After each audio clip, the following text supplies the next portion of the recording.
আসসালামু আলাইকুম ওয়া বারাকাতুহু। প্রিয় দেশবাসী আশা করি সবাই ভালো আছেন।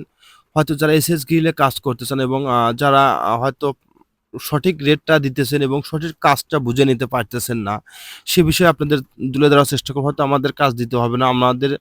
আমাদের যেটুকু কাজের অভিজ্ঞতা থেকে আপনাদের বোঝানোর চেষ্টা করব। আপনারা এভাবে কাজ করে নিলে কিন্তু আপনাদের গ্রিলটা অনেকদিন লাস্টিং করবে এবং ভালো থাকবে, মজবুত থাকবে এবং দীর্ঘস্থায়ী ব্যবহার করার উপযোগী থাকবে প্রিয় দেশবাসী। এখানে আমরা যে স্টিলটা ব্যবহার করছি বাংলাদেশ নাম্বার 1 ব্র্যান্ড স্টিলটেক কোম্পানির মালটা ব্যবহার করছি থিকনেস 08।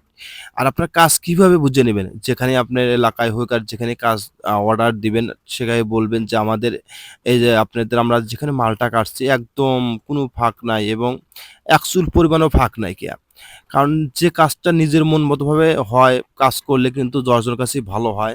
যার মন মতো কাজ যে মিস্ত্রির কাজ তার মন মতো কাজ না হলে কিন্তু কারো কাছে কাজটা ভালো হয় না। আমরা দেখেন এখানে এক চুল ফাঁক থাকবে না, একবার নিখুঁতভাবে এইভাবে কাজ করলে কি হবে? আপনার গ্রিলটা কোনো পাশ থেকে টান দেবেন এবং গ্রিলে কোনো লোড এবং চাপ থাকবে না। এভাবে কাজ করলে কিন্তু আপনার জিনিসটা অনেকদিন ভালো থাকবে। এই দেখেন আমরা ভিডিও মাঝে আবার দেখানোর চেষ্টা করতেছি। এভাবে কাজ করে নিলে আপনাদের নিজের এলাকা দিয়ে আপনি যদি কাজ করে নেন, তাহলে কিন্তু আপনাদের সেক্ষেত্রে আপনার গ্রিলটা ভালো এবং মজবুত থাকবে। আরেকটা যে বিষয় থাকে যে মূল ফিনিশিংটা হলো এসএস জয়েন্ট দিতে হবে, সঠিকভাবে জয়েন্ট দিতে হবে। একদম বেশি হিট দিতে হবে না এবং মানে একদম কম হিট নয়। আর মাপ রেখে কাজ করলে কিন্তু ঝালাইটা এবং হার্ড এবং মজবুত হয় এবং ফিনিশিংটা খুব ভালো হলে দিলে কিন্তু আপনার জিনিসটা অনেকদিন এবং লাস্টিং করবে প্রিয় দেশবাসী।